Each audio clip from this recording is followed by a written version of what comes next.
Hi, everybody. I'm Art Granoff. Connect with me at referenceastrology.com. Today, I'm going to talk about personal transits, what they are, and why we should care. But first, in April and June, my 4-week course, Picture an Hourglass, where you learn archetypal astrology basics with your chart. There's a video at the end that tells you all about it. So let's get into it, exploring our personal transits. What are personal transits and why should we care? What's their importance, especially for psychonauts? Are they here to assist or bruise us? And how will we recognize and receive them? With archetypal astrology, we consult the birth chart, world transits, and personal transits. We've discussed what are archetypes and why we should care. And we've also discussed what's in the birth chart and why we should care. Both of those videos can be found at Archetypal News Network. World transits show the planetary archetypes with their changing relationships. Short-term interplanet transits show us personal treasures and trials. Long-term outer planet transits are especially valuable for psychonauts. So which outer planet world transits are happening now? And here they are. Hey, on display on one page. We start with Jupiter conjunct Uranus from end of June till June 2024. It's a long transit. Uranus is BPM4. Change, release from custody. We're born, the new thing. And Jupiter expands that. So Jupiter with Uranus, big breakthrough, big breakthrough. What's it going to be? We've got Uranus trine Pluto. Now here's a transit that lasts 10 years, 2022 to 2032. Uranus again, bringing change, release from mother's body. And Pluto, the death rebirth struggle, trying to get out of mother's body. Uranus with Pluto, you could think of it as freedom with intensity. We had in 1960s, from 1960 to 1972, the 60s. And as I'm fond of saying, men grew their hair and women threw out their bras. And also we had race riots in the US and the Vietnam War going on. Uranus trine Pluto now, freedom with intensity. Also, the French Revolution, the late 1790s, a lot of freedom with intensity. We also have Saturn conjunct Neptune just starting at the end of this month. Saturn restricts, and Neptune is imagination. So, in one sense, Saturn Neptune can be a restriction of your imagination. Troubles, can't actualize what you want. Or on the other hand, Saturn can build on your imagination. Then you can actualize your dreams. So Saturn, Neptune, a double-edged sword. Let's see what we can do with it. Uranus sextile Neptune. We see Uranus as BPM4, release from custody. And we see Neptune as BPM1, the amniotic universe, just hanging out in the womb, feeling pretty good. So Uranus with Neptune looks like it's pretty nice. We're opening to the transcendent. And Neptune sextile Pluto. Neptune, the amniotic universe, with Pluto, the death rebirth struggle. That sounds tough. Or it could be liberating, exploring personal transits. As planets circle the zodiac, passing through the planets in the birth chart, new things begin. When an orbiting planet reaches a planet in my birth chart within a certain range for a certain amount of time, I have a personal transit. Personal transits supply short and long-term information, serving up my personal archetypal weather report. If sunny, go outside and wear a hat when it's too sunny. If it's raining, maybe don't go sailing unless you're very adventurous. In other words, we start to plan events and journeys archetypally, or one could say, planning according to their guidance. Like a scoop of ice cream resting on my cone, ready for eating. That's a personal transit. Outer planet transits are long, lasting several weeks to several years.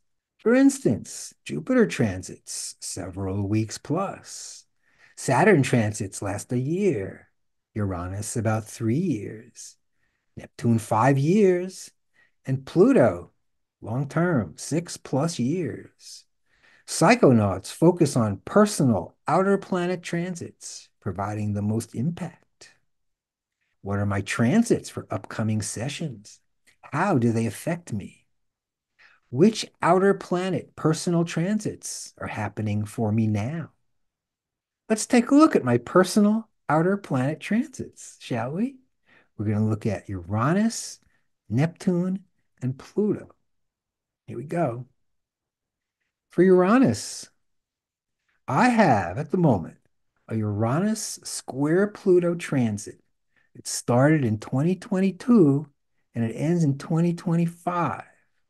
Okay, I know that Uranus is BPM 4 is freedom, and I know Pluto is BPM 3 intensity. So it's freedom with intensity. Like it's a nice day outside, but it's really cold at the same time. Okay.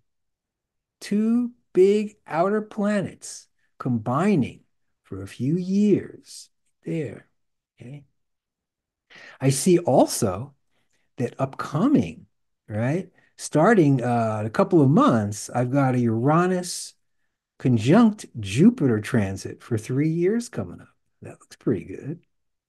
And if I look here, I notice that I've got Uranus Pluto, right, which ends in 2025. And I've got Uranus Jupiter, which starts in 2024. So for the next year, Art Granoff, will have a Uranus Pluto and a Uranus Jupiter conjunction. What that says to me that I'm ready for big breakthroughs and big transformation. That's what it tells me. Neptune transits, my personal Neptune transits. Let's see here. Well, right now, I have a from 2022 through 2027 for 5 years. I have a Neptune sextile Jupiter transit right there. I know Neptune is BPM 1, the amniotic universe, and mystical consciousness. And I know that Jupiter expands and provides success and good fortune to whatever planet it touches. So one could say, with a Neptune sextile Jupiter, you're in for an expanded mystical consciousness, expanded depth, expanded home. That's pretty good. Then upcoming, starting in late in mid 2024 as well, it's Neptune with Mars. Neptune's our imagination and Mars is action. So what am I going to do with it? So where I'm going with this is that for the next few years, I have a Neptune, okay, with Jupiter and Mars, expanded will towards the transcendent. That's how I would see it. Or with Neptune being illusion and delusion, okay, it could be an expanded bad time, an expanded delusional time for me. I may start drinking, okay, looking for the transcendent. So I'd be deluded, but maybe I'd get out of it and then I'd be back. Neptune transits, very cool. Here's my Pluto outer planet transits, just to show you a couple of things, if I may. At the moment, I've got a Pluto trine Jupiter transit. Okay. Big transformation, successful transformation. Okay. Or big trouble, expanded trouble, whichever the case may be. Righty. You notice also, see over here from, whoops, shorter here, from 2019 started until, oops, a little more there. Right. Till 2025, that's a 6 year Pluto transit. Pluto square Mercury. Mercury is our mind, our communicator, and Pluto's intensity, depth, Hades. So with Mercury and Pluto, we get to be Columbo. We're looking under the surface, seeking the prize. Mercury, Pluto, diving under the surface. Good for heavy reading, good for journeying, good time to go deep with your mind, transform it. That's what I've been doing, I think. Also, inner planet transits. Okay. I'm going in early April for Grof breathwork down in Ojai for a couple of days. So, besides the outer planet transits, I'm looking at my inner planet transits as well. I notice if the breathwork is on the second and third, right around there, okay, well, looking pretty good. The sun with Uranus, with breakthrough, identifying with breakthrough, and the sun is conjunct Venus. Love, beauty, Aphrodite, I'll take it.